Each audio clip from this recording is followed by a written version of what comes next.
Age-old saying, wisdom from Roman statesman and dramatist Seneca, has always taught us luck is where opportunity meets preparation. In September 2017, the hearts and minds of every one of us relied on our proud dedication to all three: luck, opportunity, and preparation. We shuddered at the warnings of the severity of the storm and knew it would test the resilience and mettle of what it is to be Antigua and Barbuda to its very core. And Prime Minister Gaston Brown was not about to risk mischance and took the bull by the horns. Our government actually, from since 5 days ahead of Hurricane Irma, actually encouraged all citizens, all residents of Antigua and Barbuda to be fully prepared for this storm. Standing to its word, preparation for the storm commenced amidst a flurry of activity on all fronts, with continuous urging for persons to brace for the impact. Antigua had not been so badly hit, and so he went over to Barbuda.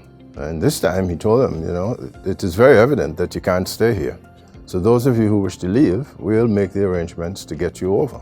Evacuation procedures kicked into high gear, with sea and air transport arrangements being in place before the storm hit. The most amazing was the Venezuelan C-130 captain. With a window of just hours, what seemed impossible became successful with the safe passage of over 1,800 people from Barbuda to Antigua. First of all, we had this C-130 aircraft from Venezuela. Without that, it would have been extremely difficult, exponentially more difficult. And the intrepid flight crew braved even harsh conditions to ensure that the people of Barbuda were safely evacuated ahead of the storm. He said, take me over to Barbuda so that I can see the strip on which I would have to land and take off. And I will tell you whether or not I can do it.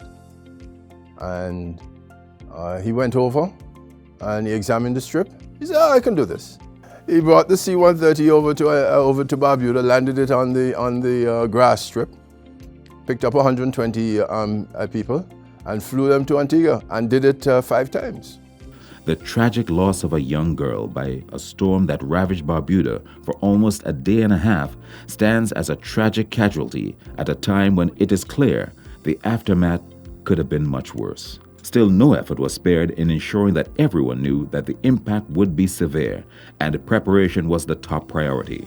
We went as far as literally driving the streets of Barbuda, encouraging individuals to prepare for the storm. Aggressive planning and preparation work included stockpiling food and building supplies to ensure that even after the safe passage of people from Barbuda, support and rebuilding could immediately be activated. We had planned before the hurricane to seek supplies from as many countries as we possibly could. And we also went as far as purchasing $1.2 million worth of relief supplies in the event the storm were to hit. We went further. We also had 2 C-130s from the government of Venezuela on standby. We went further. We purchased a significant amount of plywood as well, which we distributed for free to the residents of Antigua and Barbuda to secure their properties. So in terms of the level of preparedness prior to the storm, both in terms of our public warnings and the actual preparatory work that was done prior to the storm, I would say that both Antigua and Barbuda would have been in a heightened state of preparedness. And I suspect that too would have resulted in perhaps less damage here in Antigua because we had storm force winds up to about 70, 80 miles per hour. But only had limited damage because of the extent of the preparation. So ordinarily, a number of lines and so on that would have fallen as a result of broken trees, we would have taken mitigating steps to ensure that we didn't have that problem to deal with after the passage of the hurricane.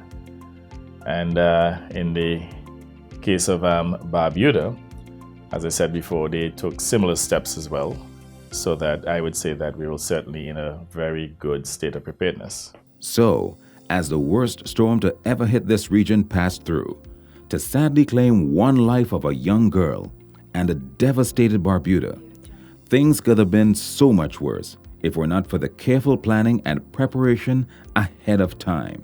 the organizational skills that saw everyone evacuated, the wisdom and resilience of the Barbudan citizens, the neighborliness of Antiguans who opened their hearts and homes, and ultimately, through the grace of God. Now the journey to rebuild a property and restore lives begin, bringing smiles and hope back again to everyone.